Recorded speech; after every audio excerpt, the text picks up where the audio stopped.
So this is the dividing line. Who is proud, who is humble? ಇದು ಇಲ್ಲಿ ಪ್ರತ್ಯೇಕ ಮಾಡುವಂತ ದಾರಿ ಯಾವುದು ಅಂದ್ರೆ ಯಾರು ದೀನರು ಯಾರು ಅಹಂಕಾರಿಗಳು. Over a period of time God gets rid of all the proud people. ಕಾಲಾಂತರದಲ್ಲಿ ದೇವರು ಅಹಂಕಾರಿಗಳನ್ನು ದೂರ ತಳ್ಳಿಬಿಡ್ತಾರೆ. He unites the humble people together to make a church. So ಆ ಒಂದು ದೀನರನ್ನ ಒಂದುಗೂಡಿಸ್ತಾನೆ, ಅದನ್ನ ಸಭೆಯಾಗಿ ಮಾಡ್ತಾನೆ. Now church doesn't mean all the people who come on Sunday meeting. ಸಭೆ ಅಂದ್ರೆ ಭಾನುವಾರ ಕೂಟಕ್ಕೆ ಬರುವಂತವ್ರು ಎಲ್ಲರೂ ಸಭೆಯಲ್ಲಿರೋರು. So many people come on Sunday meeting. ಬಹಳಷ್ಟು ಜನ ಸಭೆಯ ಕೂಟಗಳಿಗೆ ಬರ್ತಾರೆ. In the midst of all those people, ಆ ಎಲ್ಲ ಜನರ ಮಧ್ಯದಲ್ಲಿ there is a small group of people who are really humble. ಆ ಒಂದು ಮಧ್ಯದಲ್ಲಿ ಒಂದು ಚಿಕ್ಕ ಒಂದು ಗುಂಪು ಇರುತ್ತೆ ನಿಜವಾಗಿ ದೀನ. Maybe one sister sitting here, one brother sitting there, one young person here or there. ಇಲ್ಲಿ ಒಂದು ಸಹೋದರಿ, ಅಲ್ಲಿ ಒಂದು ಸಹೋದರ, ಅಲ್ಲಿ ಒಬ್ಬ ಯೌವನಸ್ಥ, ಇಲ್ಲಿ ಒಬ್ಬ ಯೌವನಸ್ಥೆ. God sees them. ದೇವರು ಅವ್ರನ್ನ ನೋಡ್ತಾರೆ. And in God's eyes those are the church. ದೇವರ ದೃಷ್ಟಿಯಲ್ಲಿ ಅವರು ಸಭೆಯಾಗಿರ್ತಾರೆ. So in the midst of what we call the church, God sees the real church inside that.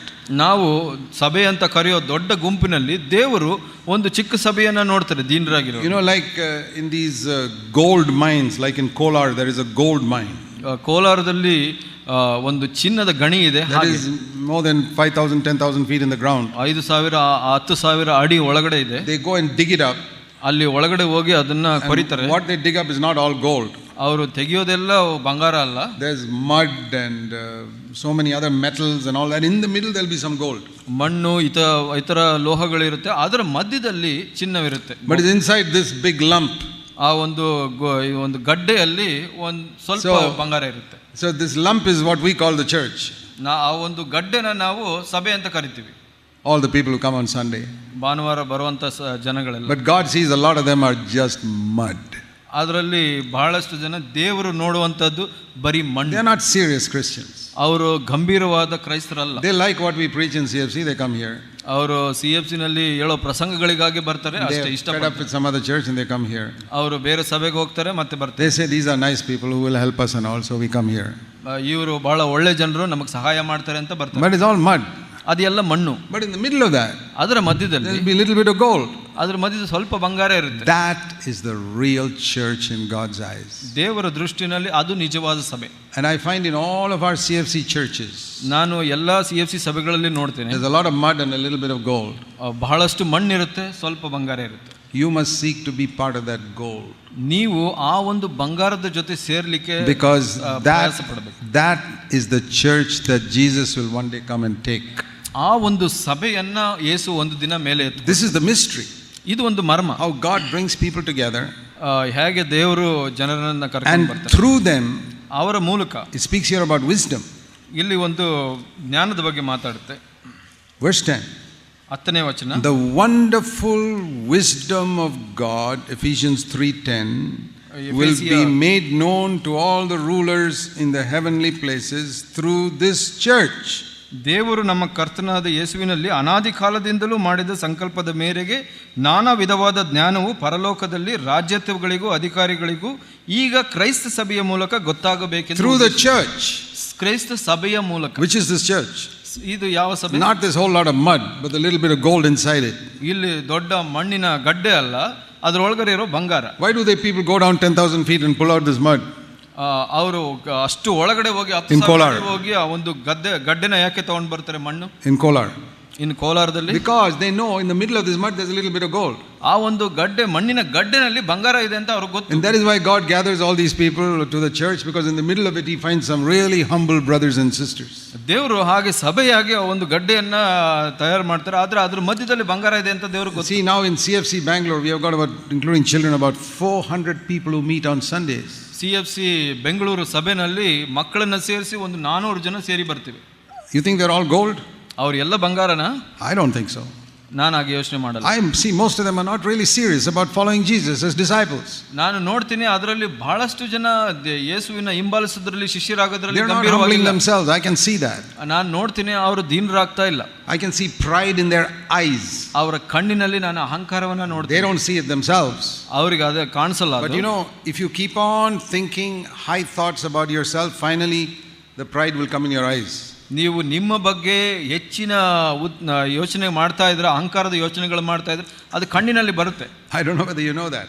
ನಿಮಗೆ ಅದು ಗೊತ್ತಿದೆಯೋ ಗೊತ್ತಿಲ್ಲ. For example, if you keep on lusting after women, ನೀವು ಹೆಣ್ಣನ್ನು ಮೋಹಿಸ್ತಾ ಇದ್ರೆ, ನೀವು after some time ಕೆಲ ಸಮಯದ ನಂತರ your eyes will become impure.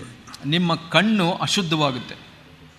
And a spiritually minded man can see in your eyes that you are not a pure person. ಆತ್ಮಿಕ ಮನಸ್ಸುಳ್ಳ ಮನುಷ್ಯನು ನಿಮ್ಮ ಕಣ್ಣನ್ನು ನೋಡಿ ಹೇಳ್ಬೋದು ನೀವು ಶುದ್ಧನಲ್ಲ ಅಂತ. You know, even believers, ವಿಶ್ವಾಸಿಗಳಲ್ಲಿ ಕೂಡ sometimes I see some people and I can sense this person is not pure. ನಾನು ಕೆಲವು ವಿಶ್ವಾಸಿಗಳನ್ನು ನೋಡಿ ನನಗೆ ಗೊತ್ತಾಗುತ್ತೆ ಈತ ಶುದ್ಧನಲ್ಲ ಅಂತ. I see some sisters. ನಾನು ಕೆಲವು ಸಹೋದರಿಯರನ್ನ ನೋಡ್ತೀನಿ. See, they are not pure. ಅವರು ಶುದ್ಧವಾಗಿಲ್ಲ. I can see it in their eyes. ಅವರ ಕಣ್ಣಿನಲ್ಲಿ ನಾನು ನೋಡ್ತೀನಿ. See, Peter also could do that, not only me. ನಾನು ಮಾತ್ರ ಅಲ್ಲ, ಪೇತ್ರನು ಕೂಡ ಹಾಗೆ ಮಾಡ್ತಾನೆ. See 2 Peter chapter 2. 2 ಪೇತ್ರ 2ನೇ ಅಧ್ಯಾಯವನ್ನು ನೋಡೋಣ. He talks about certain people. ಇಲ್ಲಿ ಕೆಲ ಜನಗಳ ವಿಷಯವಾಗಿ ಪೇತ್ರನು ಮಾತಾಡ್ತಾನೆ. They come to the church. ಅವರು ಸಭೆಗೆ ಬರ್ತಾರೆ. They even preach in the church. ಸಭೆಯಲ್ಲಿ ಪ್ರಸಂಗ ಕೂಡ ಮಾಡ್ತಾರೆ. But Peter calls them, verse 1, false prophets and false teachers. ಅವರು ಸುಳ್ಳು ಪ್ರವಾದಿಗಳು, ಸುಳ್ಳು ಬೋಧಕರು ಅಂತ ಪೇತ್ರನು ಬರೀತಾರೆ. Many will follow them, it says, because most people in the church don't have discernment. ಸಭೆಯಲ್ಲಿ ಇರೋರಿಗೆ ಬಹಳಷ್ಟು ಜನಕ್ಕೆ ವಿವೇಚನೆ ಇಲ್ಲದಿರೋದ್ರಿಂದ ಅವ್ರನ್ನ ಹಿಂಬಾಲಿಸ್ತಾರೆ ಸಭೆಯಲ್ಲಿ ಅಂತ ಹೇಳ್ತಾರೆ. But one characteristic of them, ಅವರ ಒಂದು ಗುರುತು ಏನಂದ್ರೆ, verse 14, 14ನೇ ವಚನ, their eyes are full of adultery. ಇವರು ಜಾರತ್ವದಿಂದ ತುಂಬಿದವರು ಅಂತ ಹೇಳ್ತಾರೆ. Their eyes are full of adultery, verse 14. ಅವರು ಪಾಪವನ್ನು ಬಿಡಲೊಲ್ಲದ ಕಣ್ಣುಳ್ಳವರು ಚಪಲಚಿತ್ತರು ಅಂತ ಹೇಳುತ್ತೆ. Their eyes are full of adultery. ಕಣ್ಣಿನಲ್ಲಿ ಆ ಒಂದು ಜಾರತ್ವ ಇದೆ, ಮೋಹ ಇದೆ ಅಂತ. Now you say, hey, I thought adultery was in the mind. ನೀವು ಹೇಳ್ಬೋದು ಒಂದು ವ್ಯಭಿಚಾರ ಅನ್ನೋದು ಮನಸ್ಸಿನಲ್ಲಿದೆ ಅಂತ. Yeah, but if you keep on thinking in the mind, it affects your eyes. ನೀವು ಮನಸ್ಸಿನಲ್ಲಿ ಅದರ ಬಗ್ಗೆ ಯೋಚನೆ ಮಾಡ್ತಾ ಇದ್ರೆ ಅದು ಕಣ್ಣಿಗೆ ಪರಿಣಾಮವನ್ನು ಬೀರುತ್ತೆ. It's God, that's the way God has made us. ಹಾಗೆ ದೇವರು ನಮ್ಮನ್ನು ಮಾಡಿ. You keep on lusting after women, after some time something happens to your eyes which other people can observe if they are spiritually minded. So ಯಾರು ಆತ್ಮಿಕರಾಗಿರ್ತಾರೋ ಅವರಿಗೆ ಗೊತ್ತಾಗುತ್ತೆ ನಿಮ್ಮ ಮನಸ್ಸಿನಲ್ಲಿ ಆ ಒಂದು ಮೋಹದ ಯೋಚನೆಗಳನ್ನು ಮಾಡ್ತಾ ಇದ್ರೆ ಕಣ್ಣಿನಲ್ಲಿ ಬರುತ್ತೆ. But you may not realize it yourself. ನಿಮಗೆ ಅದು ಗೊತ್ತಾಗದೇ ಇರಬಹುದು ನಿಮಗೆ. But it affects your eyes. ಆದರೆ ನಿಮ್ಮ ಕಣ್ಣಿಗೆ ಅದು ಪರಿಣಾಮ. Young person or old person. ಒಬ್ಬ ಯವನಸ್ಥನಾಗಲಿ ವಯಸ್ಸಾದವನಾಗಲಿ. I can tell you, you keep on lusting after women, nobody may know it, but your eyes will know it. ನೀವು ಹಾಗೆ ಹೆಣ್ಣನ್ನು ನೋಡಿ ಮೋಹಿಸ್ತಾ ಇದ್ರೆ ನಿಮ್ಗೆ ಯಾರಿಗೂ ಗೊತ್ತಾಗಲ್ಲ, ಆದರೆ ನಿಮ್ಮ ಕಣ್ಣಲ್ಲಿ ಬರುತ್ತೆ. And it will become manifest in your eyes. ನಿಮ್ಮ ಕಣ್ಣಿನಲ್ಲಿ ಅದು ತೋರಿಸಲ್ಪಡುತ್ತೆ. The same way with pride. ಹಾಗೆ ಅಹಂಕಾರ ಕೂಡ. See Proverbs in chapter 6. ಜ್ಞಾನೋಕ್ತಿ 6ನೇ ವಚನ ಅಧ್ಯಾಯ ನೋಡ್ಕೊಳ್ಳೋಣ. Verse 16. 16ನೇ ವಚನ. It says there are 7 things which are an abomination to God. So ಇಲ್ಲಿ 7 ಆತನಿಗೆ ಅಸಹ್ಯವಾದದ್ದು ಅಂತ ಹೇಳುತ್ತೆ. 7 things that God thinks is terrible, he hates them. 7 ವಿಷಯಗಳು ದೇವರಿಗೆ ಅಸಹ್ಯವಾದದ್ದು, ದೇವರು ಹಾಗೆ ಮಾಡ್ತಾರೆ. What is number 1 among them?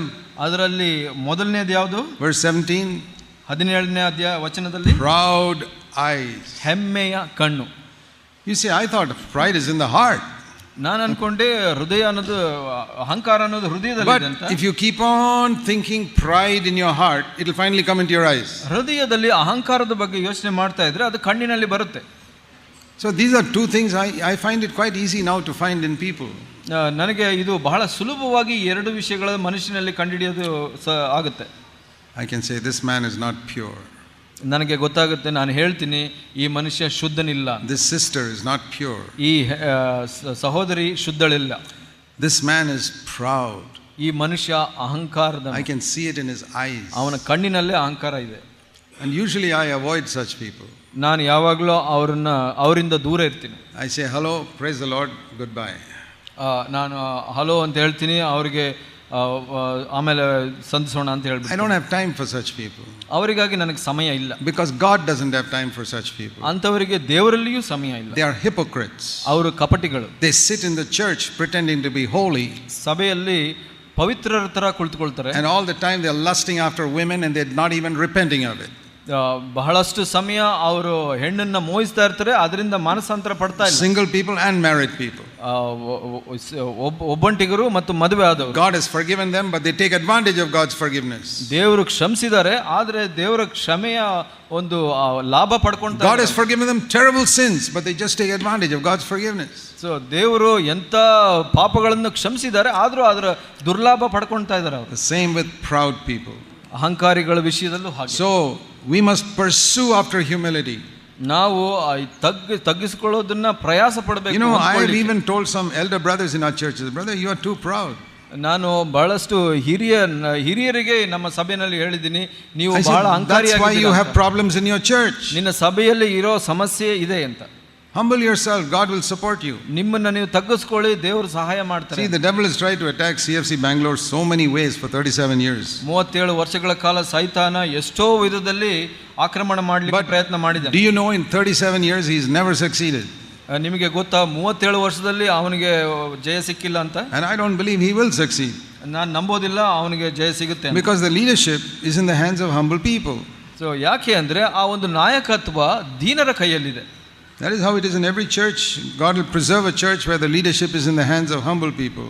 So ಹಾಗೆ ಎಲ್ಲ ಸಭೆಯಲ್ಲೂ ಕೂಡ ಯಾವಾಗ ದೀನರ ಕೈಯಲ್ಲಿ ನಾಯಕತ್ವ ಇರುತ್ತೆ, ಸಭೆಯ ಕಾಪಾಡಲ್ಪಡುತ್ತೆ. And who are trying to keep themselves pure in their heart.